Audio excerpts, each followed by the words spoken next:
I kept my eyes on the plank because splinters are honest. My knees burned on the auction stage. Barefoot, shackled, baby in my arms, the iron at my ankle, a decision someone else made. My boy slept against my collarbone, breath small as moth wings. He had no name. Names are promises, and I was out of credit. 2 for 1. The auctioneer shouted, and the square roared. Young Mare and a pup comes with a fresh cry. Someone asked if the pup came weaned. A woman in back lifted a hand, then hit it like she'd touched a stove. I breathed slow because panic wastes air. I had been Isa at a kitchen table once, Isa under a quilt my mother patched. Lately I had been girl, you, hey. I folded my name small and kept it where no one could spend it. Bidding began as sport. $1 tossed like a joke. 2 for the echo. The auctioneer scolded them for cheapness and praised my obedience. In the same breath, blood salted my mouth. My boy made one clean sound. Quiet held a heartbeat. Then the patter resumed. Then a voice that wasn't performing cut through. 300. Silence hit hard enough to lift dust. The auctioneer blinked. We have $300, do I hear 310? Nobody did. The gavel cracked against the post. Sold. Bootsteps took the side steps, steady, unhurried. A shadow crossed my hands. Don't get up, the man said, low enough to only reach me. I'll take the chain first, the key rasped, iron loosened. My foot felt wrong, like a bird that forgot the sky. I held still so dizziness wouldn't drop my boy. Why? I asked. Not thank you. Not sir. Why not he lifted the coil like a live snake to carry away. To give you a bed, he said, eyes on the baby, not my chest. Let you sleep. That sentence didn't fit anywhere I'd lived. He turned to the square. Business is concluded. A shotgun rode his elbow, open like a polite warning. Faces tightened, then let us pass. I stood carefully. The crowd peeled back. I shifted. The knife in my sleeve so the handle lay along my wrist. It and my breath were the only things I owned. At the bottom step, he said, Jack, the way a man offers his canteen. He didn't ask my name. He didn't touch me. He stayed where I could see him. Cabin by my barn, he said. Clean sheets. A cradle I fixed this morning. If you come, it's for sleeping. That's all. I followed because shade is shade, and a door is a wall between you and hands. The square had declared itself. My boy grew heavier against my collarbone, trust given without knowing the word. Mercy had always arrived with a bill. I carried the receipts and scars. But as the iron bite faded, something loosened behind my ribs, a hinge freed by oil dot at the street. I let the knife flash once, so coyotes with boots understood about edges. The chain rattled in Jack's hands, then went quiet. He carried it like an old mistake he meant to throw in the river. We walked without hurry. I didn't look back. If this was purchase, it was priced in sleep instead of ownership. The sun burned my shoulders. Mesquite rode the wind. He said nothing. I said nothing. For the first time in a year, silence wasn't a threat. It felt like a door with a latch on my side. The side cabin sat behind 3 cottonwoods. Inside was swept clean. The bed was narrow, a quilt pieced from old shirts and flour sacks washed thin from years of use. A cradle waited near the stove, 2 rails new with planed edges, 2 still. Nicked by time, the wood smelled of sap and lye. Someone had scrubbed until the grain lifted. Jack set the door wide and stepped back so my shadow didn't have to touch his boots. He put a tin plate on the table, bread, beans, square of butter, then a canteen. Water in the barrel, he said. Heat left in the stove. I'll fetch milk. He didn't point out the cradle. He left space, careful as setting down. Glass. I laid my boy in the cradle, and it rocked once. I ate with my left hand, knife in the right, the way I'd learned to. He watched the cottonwoods instead of me. When the plate emptied, he took 1 step toward the threshold. If you try to touch me, I said, voice quiet as a whetstone on steel, I will slit your throat. He didn't flinch. He looked at me like a storm he'd already dug for. Understood, he said. I'll be outside if you need something that isn't touching. He left with the door still open. I mapped the cabin, counting exits, measuring reach, noting which board groaned, which latch stuck. I set my knife under the pillow, edge turned from the baby. I tucked my boy close and matched my breath. Every yard sound arrived too loud. The creak of leather, a quiet swear, milk hitting tin. He didn't come back until I dozed and jerked awake in 5-minute rations. When he did, he rapped his knuckles on the doorframe before crossing. He set a bottle on the table, white and warm, and 3 apples picked honest. "For when he's ready," he said of the milk. "For when you are," he added of the apples. "Leave." "Then?" I said. My fingers weren't ready to take anything without seeing the price. He reached into his coat and held out a square of cloth-thin cotton, blue with little white sprigs. "My mother's," he said. "For sweat or tears?" "Or neither." "I don't want," I began. "It's only a handkerchief," he said, and set it down. Dusk went purple. He lit a lamp, but kept it low, as if brightness could be noise. He returned to the yard, took a chair, and faced the door. I lay with the knife under my pillow, ready to spring at the first hinge squeal. The mattress whispered of straw. My boys. Mouth worked in sleep. I counted the small catches between swallows to keep from thinking. When the night sounds came, the town's laughter thin as wire. A bottle breaking, boots where boots shouldn't be. My back went iron. The door stayed. Open. The man didn't. I heard the check of his shotgun, the shift of his chair, and nothing else. He neither promised to keep me safe nor asked that I trust him. He just stayed. There was mercy in how little he said. He made room for my fear without. Hurrying it, the lamp smoked once, then steadied. I lay awake, not guarding against him so much as against history. The handkerchief on the table looked like a small flag from a country I didn't believe in yet. I looked away. Trust as a muscle mine had been starved to a thread. But the room kept its shape. The open door kept its air. The baby slept before. Sleep finally took me. I slid my hand beneath the pillow and tested the blade's honesty. Steel doesn't lie. I kept it anyway. A boundary is a door you build yourself, and that night, for the first time in a year, I slept behind one I could. Latch. Days stacked quiet as fence rails.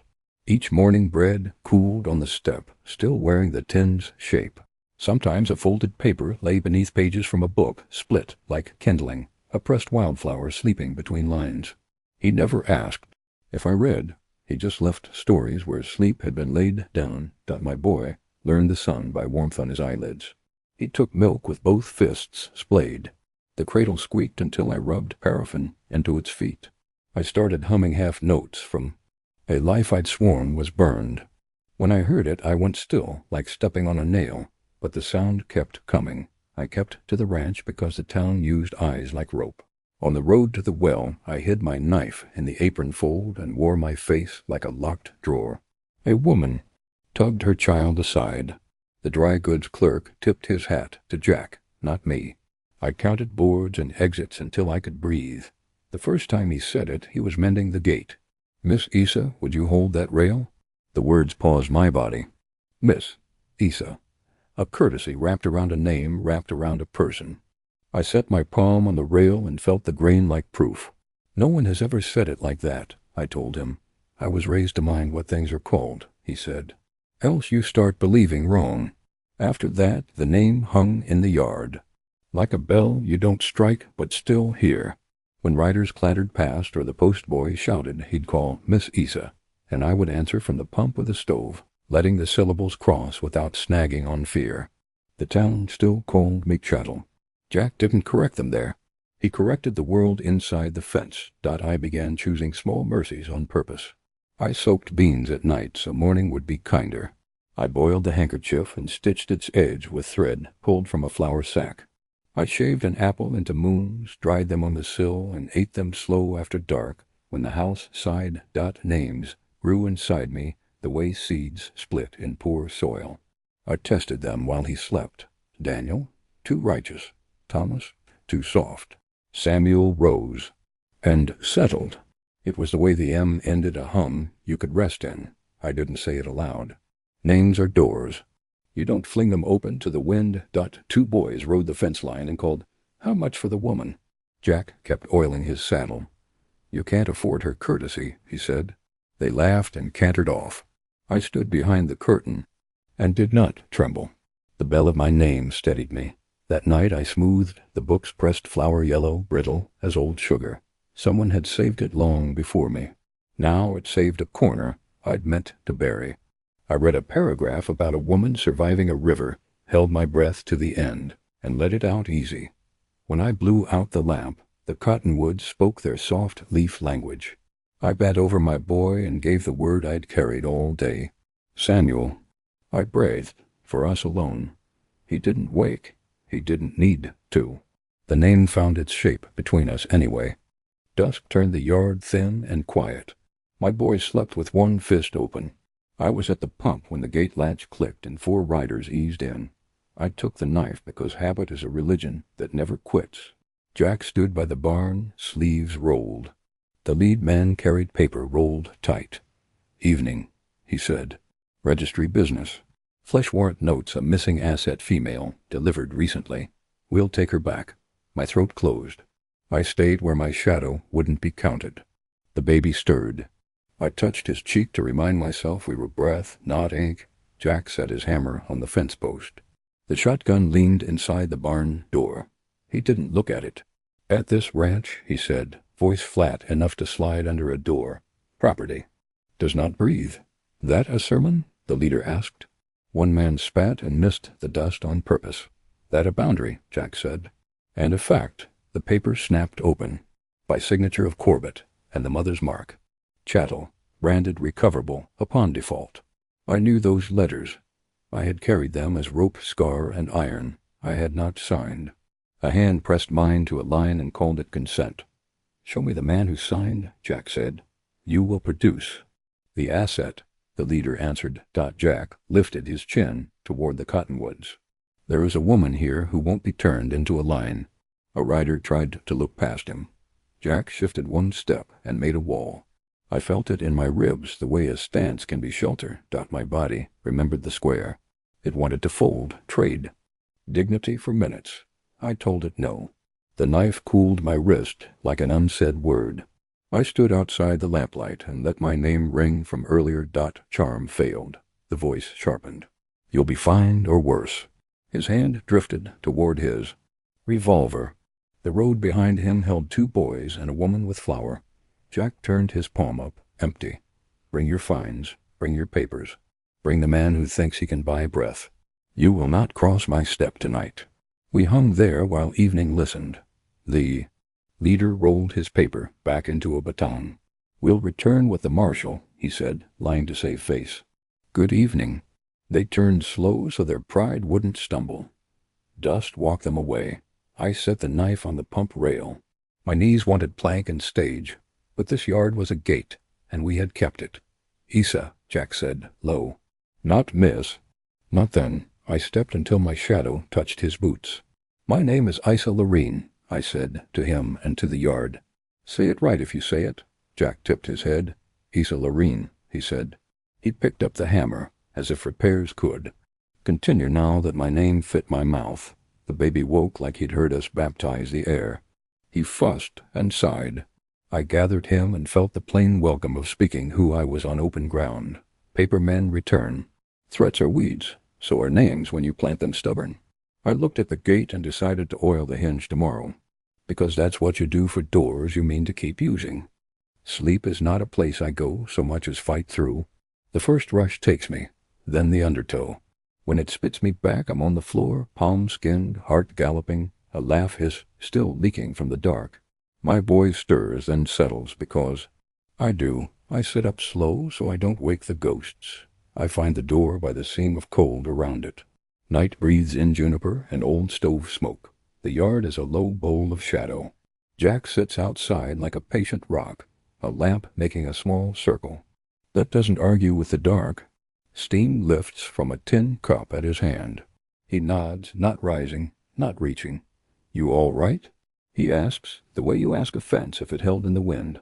"I will be," I say, which might be a lie or a future. He glances at the step-a-place. Not a touch. I sit.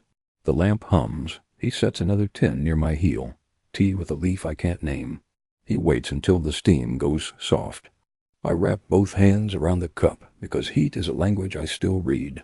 The first sip is bitter with a late sweetness. I drink again anyway. He does not ask what woke me, or for the inventory, the door, the belt, the 3 men, how a room tilts when the chain first bites. He lets my silence draw its own map. Which one? He says after a time. Which what? Which star you're picking a fight with. He gives me a direction that isn't backward. The sky hangs bright. A long-armed shape lies across it cradle. Dipper, bear, depending who names it. Tonight I choose none. I point to the stubborn light above the cottonwoods. That one, I say. It doesn't blink. He tips his head. Good one to fix on, he says. Hold steady in weather. Let the night be night. The baby sighs inside. I count the quiet between. My pulse climbs down from the tree it ran up. He drinks and sets his cup down soft. My sister sat up when storms rolled, he says, low so the dark keeps it. I kept a lantern by the door so she knew which house was hers when lightning made strangers of the rest. Did it help? I ask. Sometimes the storm just storms, he says, but it's something to see the same light twice and call it yours. My shoulders drop a notch. I didn't know. Was raised. I am not soft. I am braced in a better direction. My hand shakes once, small as a leaf when the wind is only thinking. If I don't come out, I say to the star, still sit? I'm not here to be seen, he answers. I stand. Thank you, I say. Rest while it's dark, he says. Inside the cabin holds our shape 2 cups, a lamp, a sleeping child. I touch Samuel's foot through the blanket. I set the knife where it lives, not from fear now, but as a tool among others. I lie down on the bed that once felt like a trap and now feels like a boat. The star I chose stays outside where I left. My last thought is the heat in the cup and the way a man can keep watch without owning what he guards. I sleep. Not a war, not a bargain. I sleep straight through until a bird tears the morning open, and when I wake I know the sound my own. Name makes in a quiet room. Work filled the days until I could tell time by chores, the pump's song, the skillet's hiss, leather sighing as he saddled, quiet loosened tongues. Jack spoke of Laura without looking up from a fence staple. Sister, younger. Fever at 12. A town that called her wild to pardon the hands that took. She left one night and never came back. I keep a bed made anyway, he said. Heat came hard. Jack climbed the barn roof to set a new shingle line while I pinned shirts on the rope. The hammer stopped. A plank shifted. His boot slid. The world yanked him down. The sound was wrong meat and wood and air colliding dot. By the time I reached him, he lay on his side, breath knocking like a loose latch. Blood darkened his shirt from the ribs. He tried to stand and folded. Don't move, I said, the voice that keeps people living. Water already boiled.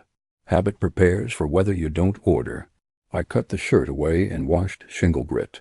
From the gash, breathe, I told him. Match me. The cut was long and clean, deep enough for stitches. I threaded the bone needle I'd kept since kitchens.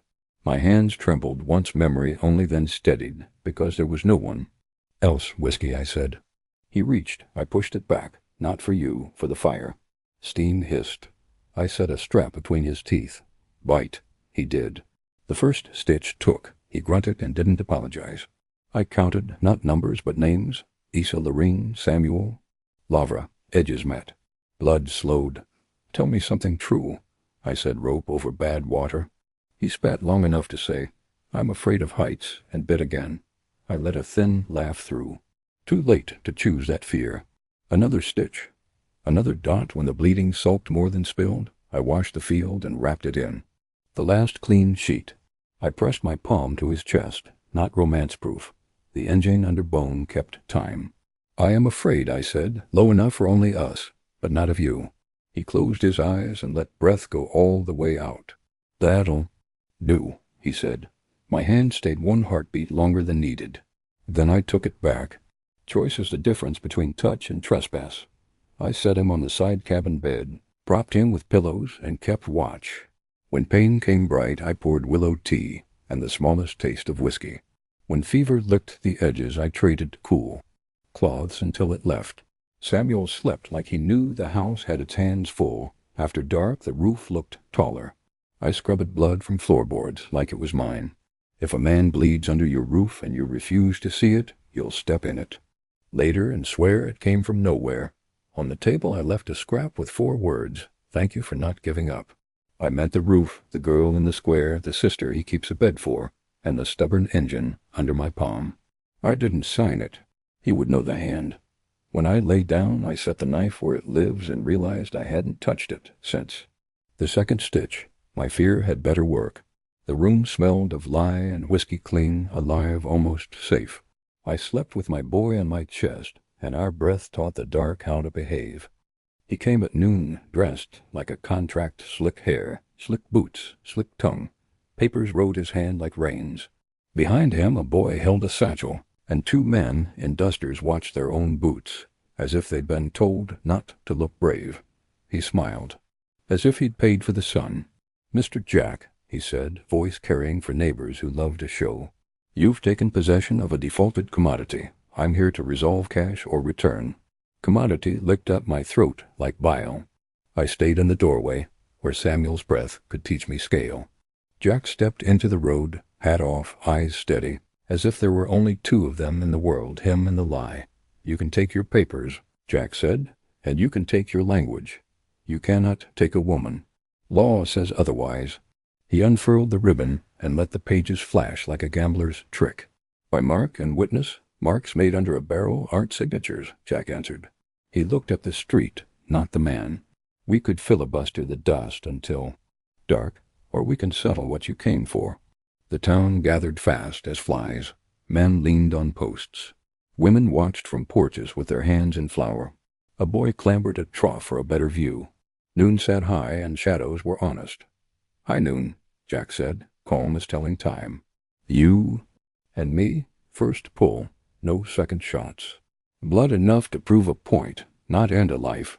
The slick man laughed because he didn't hear the mercy in the rules.